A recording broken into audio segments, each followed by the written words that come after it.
Господа, в прошлой серии Саба все заметили, что есть какой-то мафон. В комментах даже писали, что он очень крутой, что это Pioneer SPH10BT. И это действительно так. С виду это как бы вот та же панелька, вот так вот вставили. Дизайн как у смартфона, типа такой гладкий, и даже начинает играть. Но в нем есть экран мультимедиа. Вам требуется сделать вот так, потом вам требуется сделать вот так и разблокировать ваш телефон.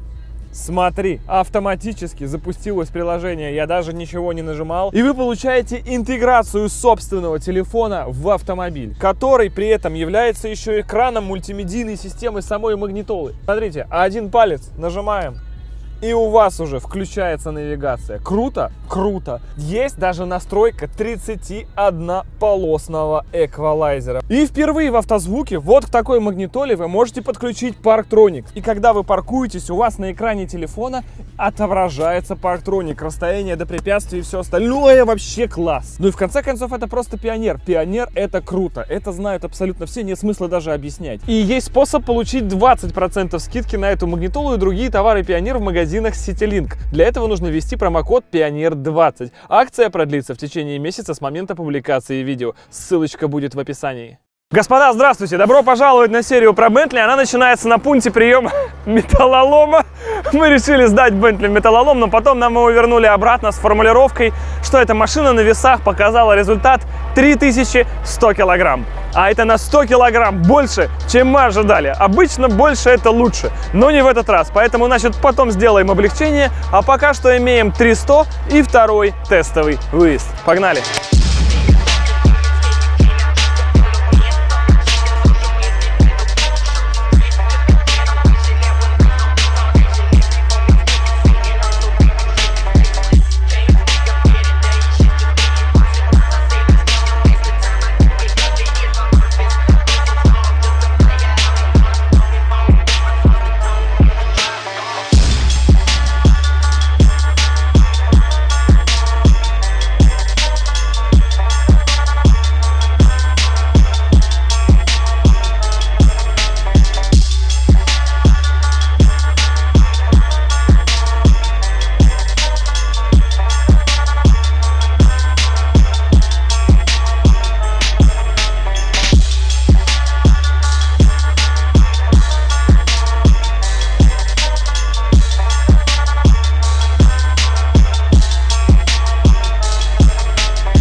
Короче, все идет строго по плану, потому что в прошлый раз гусеница слетала с задней части, поиграли с натяжением гусеницы, поиграли с жесткостью амортизаторов и пружин, которые стоят сзади. Амортизаторов не игрался, но никто не узнает. Ладно. И теперь в итоге слезает передняя часть, то есть нужно найти какое-то среднее значение по жесткости пружин, амортов и натяжению полотна, и тогда все поедет. В общем, замечательно. Настройка в разгаре.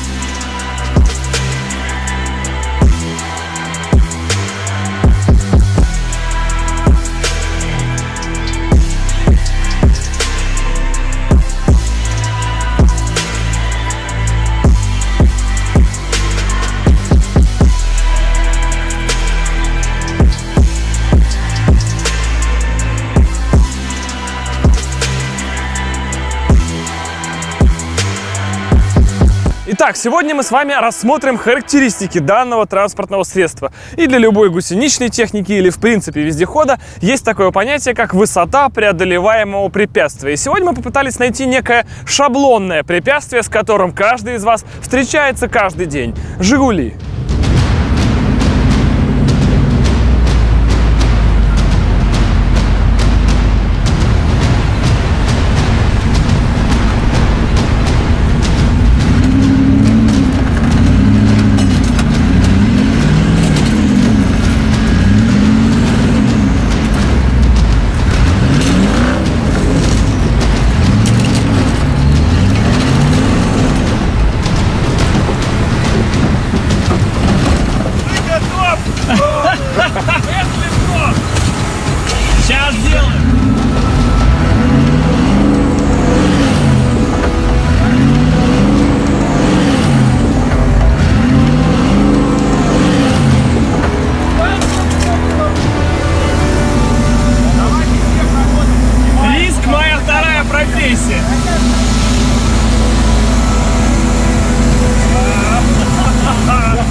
что-то так высоковато, а?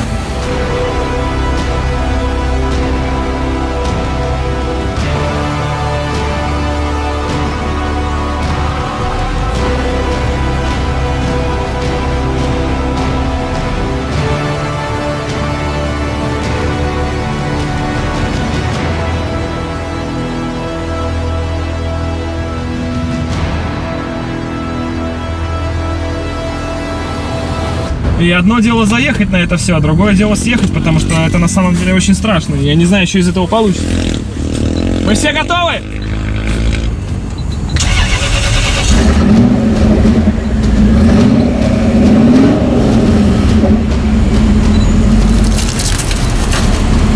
Что-то она не очень-то и проминается. А двенашка? И что делать? Дядя Вань, что делать? Я думаю, на драйве. Пускай катится потихоньку на пониже, а надо вот так притормозить. О, отлично! Это было страшно.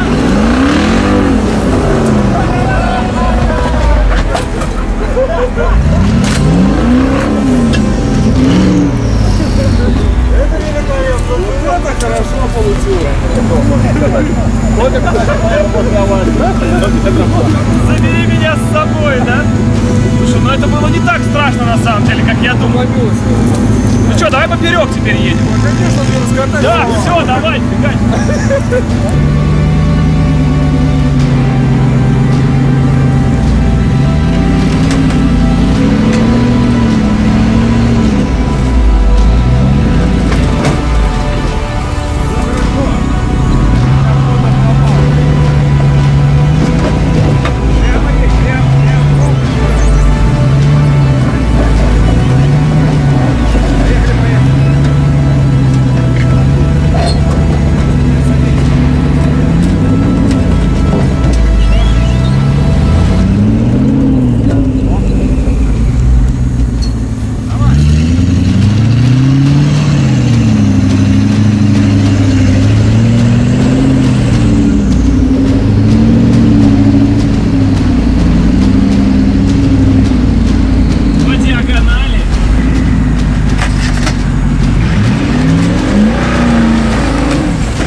Как это выглядело снаружи, но изнутри это было очень весело.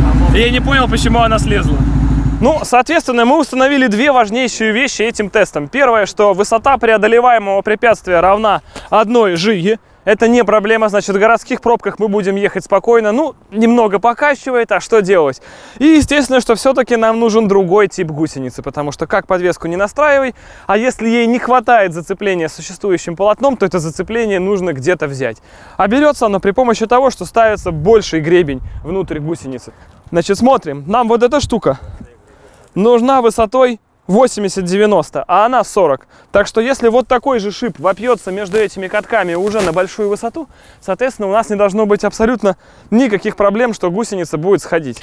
Но если мы уже делаем другую гусеницу под заказ, а это стоит, как нам сказали, несколько миллионов рублей, то тогда можно уже сделать, соответственно, ее и внешний рисунок тоже другим, уже более такие вездеходные, более снегоходные грунтозацепы, грубо говоря. Но это уже все в следующих сериях. А сейчас надо одеть гусянку и просто прокатиться.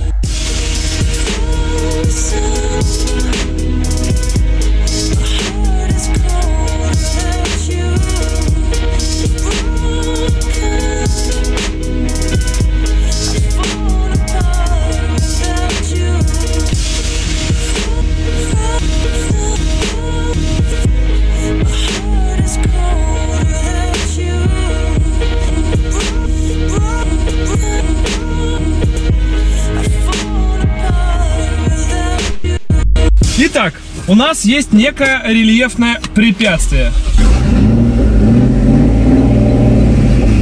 которые мы сейчас должны с вами преодолеть. Но у наших гусениц, как я уже и говорил вам до этого, есть недостаток.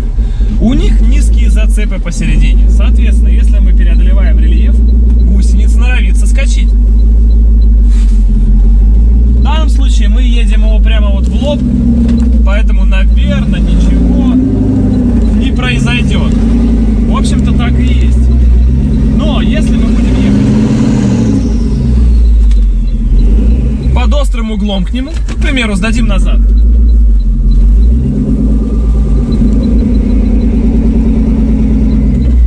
Ну и все, сейчас я вперед поеду одной гусеницей, пытаясь завалиться прямо в колею. И далее мы попадаем, допустим, в колею одной гусянкой. Это типичная ситуация для бездорожья. И смотрим, что происходит с полотном. Скорее всего, с левым. Сейчас вы офигеете.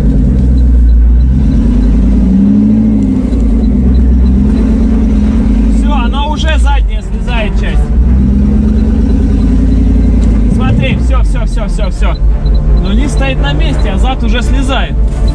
Исходя из этого, мы четко видим, что мы вроде едем прямо и даже особо никуда не подруливали, а гусеница, казалось бы, на ровном месте начинает слезать. При том, что у нас и нижние катки стоят на месте, а с заднего она что-то спрыгивает, и передние уже не очень-то себя чувствуют, если честно. Смотри, оп, видишь, если едешь медленнее, она пытается обуться обратно, если едешь быстрее, то в этот раз даже прокатила и в обратную сторону. При этом она абсолютно ровно разворачивается на месте. Ей все равно, потому что мы поправили натяжение, поправили баланс, и у нас гусеница чувствует себя прекрасно. Мы теперь можем разворачиваться спокойно и не бояться, что мы разуемся. Если мы, конечно, там не на супер асфальте, камнях и так далее. Ну вот мы снова едем по тому же рельефу. Ну хорошо, давайте даже отпустим руль.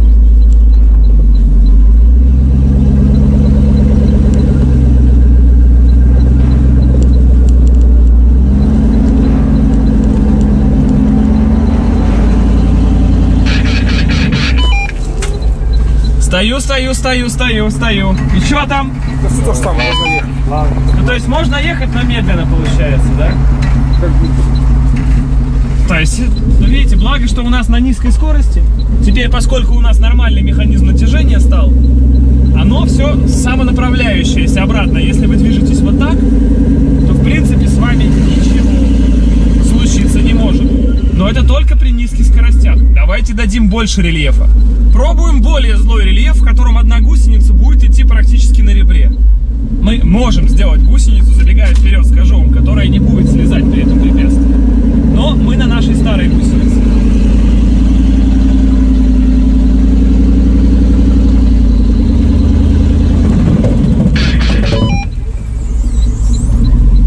Ну вы видите, да, она прям... Оп, встала. Это я еще правой не вижу. Я не знаю, что с ней.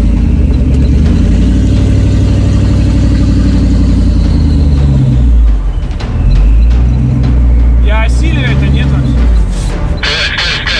Нет, все. С правой слезла? Да ладно. Ну что ж так обидно-то, а я ее даже не видел. Ну, в общем, вы поняли, у нас хронически мало зацепа гусеницей с балансирными катками, то есть шип слишком маленький. Сейчас объясню, но вы прекрасно сами видели, появляется рельеф, машина едет прямо, я даже не трогаю руль, а у нас уже проблема. И это, по сути, единственная наша проблема, потому что в остальном мы уже близки к успеху. Итак, чтобы вы все понимали масштаб бедствия, знаете, есть такая тема, что... Я рукожоп, а батя все знает, как сделать. Так вот, сейчас за рулем сидит батя этого автомобиля. Человек, который с ним в обнимку уже полгода, который его породил. Да, значит, у него все будет получаться идеально. Дядя Ваня садится за руль и будет пытаться выехать из той ситуации, которую создал я. Ну, потому что батя всегда разгребает за малым. Давай, разница у нас с тобой, по-моему, 4 месяца, да? Ты рано успел. Да. Ну, пожалуйста, только не слезай. Пока здесь нормально. Стой, ненормально. Но, видимо, надо ехать. Потому что эти ролики реально уже слезают. Значит, давай чуть-чуть назад, давай.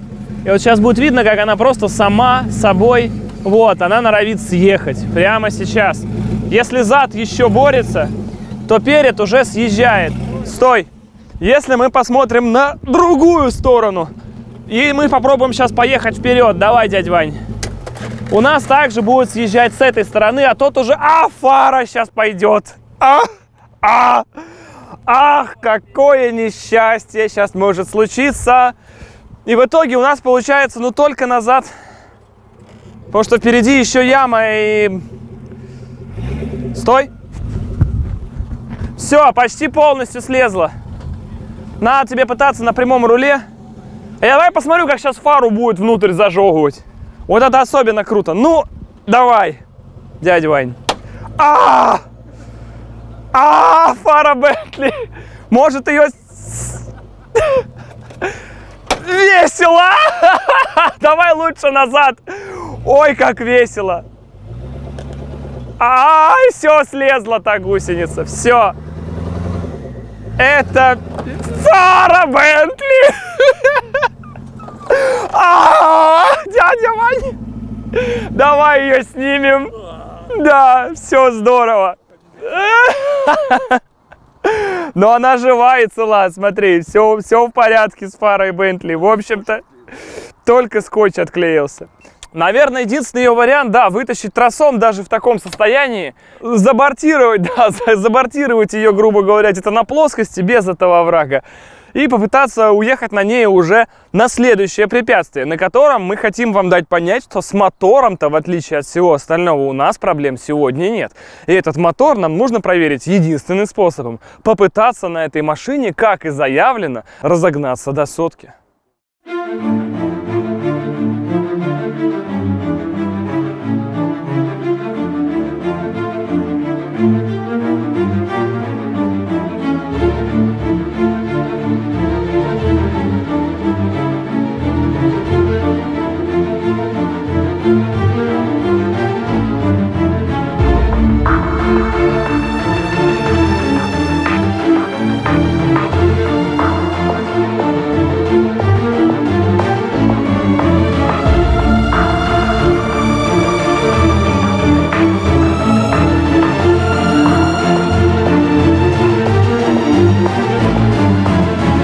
У нас осталось еще одно спорное утверждение, которое нужно сейчас или подтвердить, или опровергнуть, что этого мотора не хватит для того, чтобы ультратанк разогнался до 100 км в час.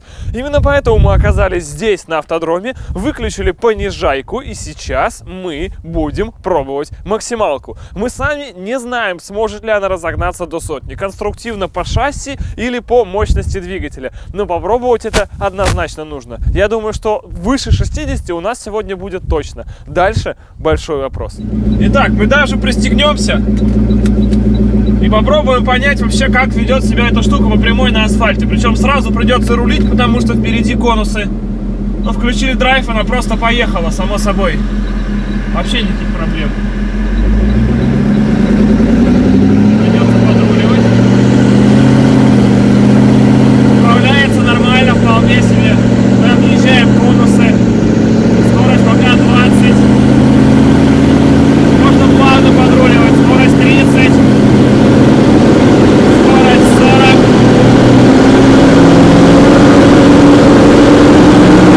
Вперед идет вправо. 55. 60. 65. Вот он за 41 секунду. Если кому было интересно. И чуть ведет ее вправо постоянно. Но это решаемо.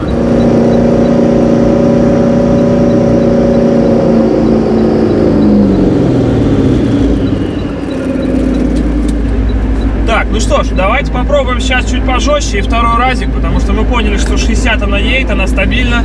Значит, наша задача сейчас дать 80. По поводу сотки пока не загадываем. 80 она даст точно, не будет проблем. А для гусеницы, напоминаю вам, даже 80 это уже показательно. Так, ну что, давайте чуть порезче.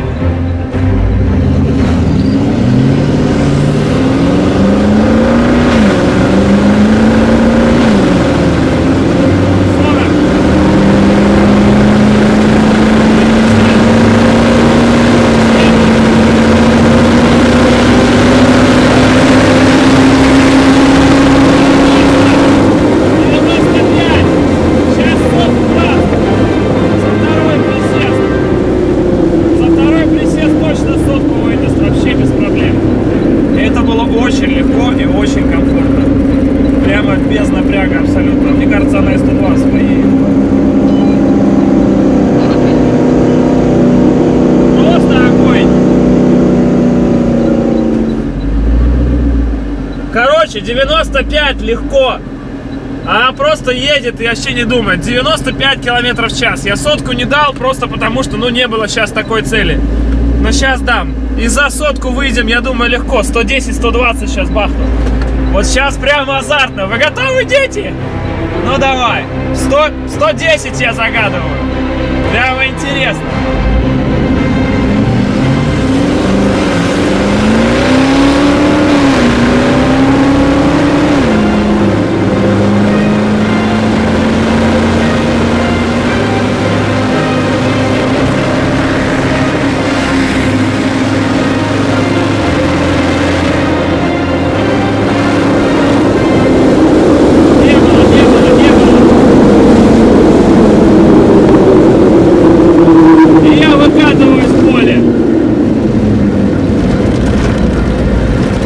По-моему, не было сотки. Сейчас узнаем. Прикинь, не было сотки, тупанул я. Ей как раз после 90 очень тяжело становится. Вот там, в районе сотки. Где-то 97 было. Надо активнее на старте и без поворота стартовать, и тогда будет. То есть не было сотки. 97 не успел. То есть там после 90 он прям повирает тяжело. Прям он такой, да, давай. Но едет. Ну что, господа, это, наверное, последняя попытка. У нас 700 метров прямой. Квотера ей не хватает, чтобы разогнаться до 100 километров в час.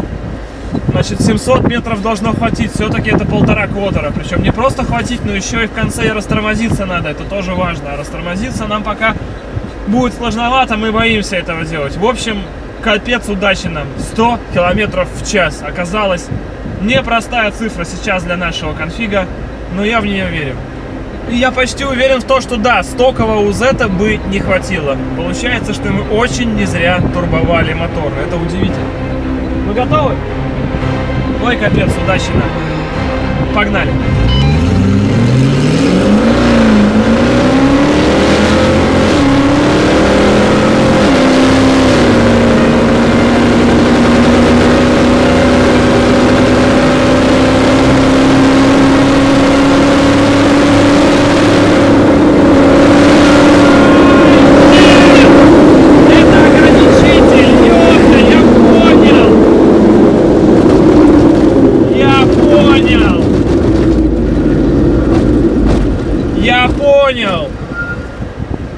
Я все понял. 97. Мы упираемся в ограничитель. Это передаточные числа.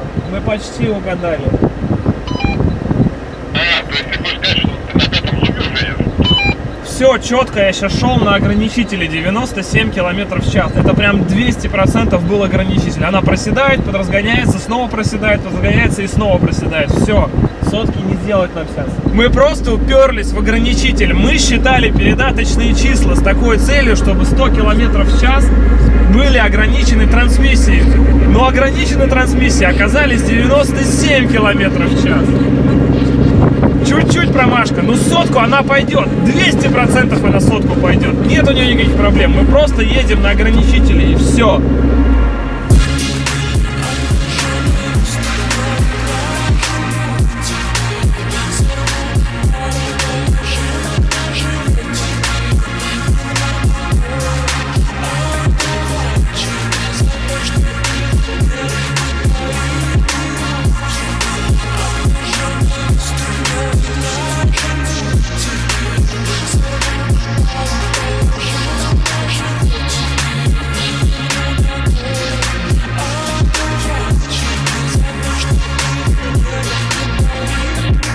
Ну что, господа, и финалка-то у нас получается практически триумфальная. То есть машина опровергла многие слухи, которые ходили в том числе и среди нас. Мы тоже сомневались, конечно. Мы понимали, что все будет нормально, но а вдруг?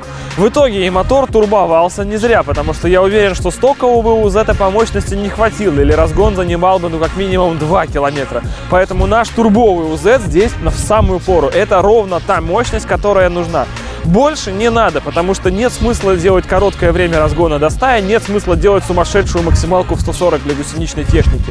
Если снять ограничитель, она поедет 120, я уверен, может быть даже и чуть больше. У нас все в полнейшем порядке, а более слабый мотор нас бы не разогнал до сотки, не было бы этой чистой статусности. Ну плюс все-таки рывок с места дает опять же турбо, она раздувается уже с первой, второй передачи сразу же, потому что турбо все-таки маленький, на V8 все отлично продавливает. Он может ездить по асфальту, он проходит конфигурацию автодрома. Да, ему это сложно, у нас не хватает пока тормозов, но это уже все доводки. Все, что нам сейчас нужно, это просто другое полотно гусеницы. С другим типом зацепа и с другим типом гребня, который идет посередине. И с другим, короче, просто нужно полотно под заказ. Да, оно стоит несколько миллионов рублей, но вот что сейчас взять все это и остановить, и просто дальше не развивать этот проект, мы практически на подиуме, но не на первом месте. Все, что нам осталось, это устранить имеющиеся недочеты, которые очевидны. Вы сами видели, что в конце даже мотор уже не дымил. Надо еще просто поднять. Короче, мы вам все это расскажем в следующих сериях. Бентли офигенно. Приеду в ваш город, раздавлю машину на главной площади. Дорого. Писать в директ. Спасибо вам огромное, что смотрели это видео. Огромное вам всем удачи и пока. Двери будут в следующей серии. Будут двери, будут, да. И стекло будет. Все поставим, пацаны. Нам нужно было просто ее настроить. И мы это сделали. Пока.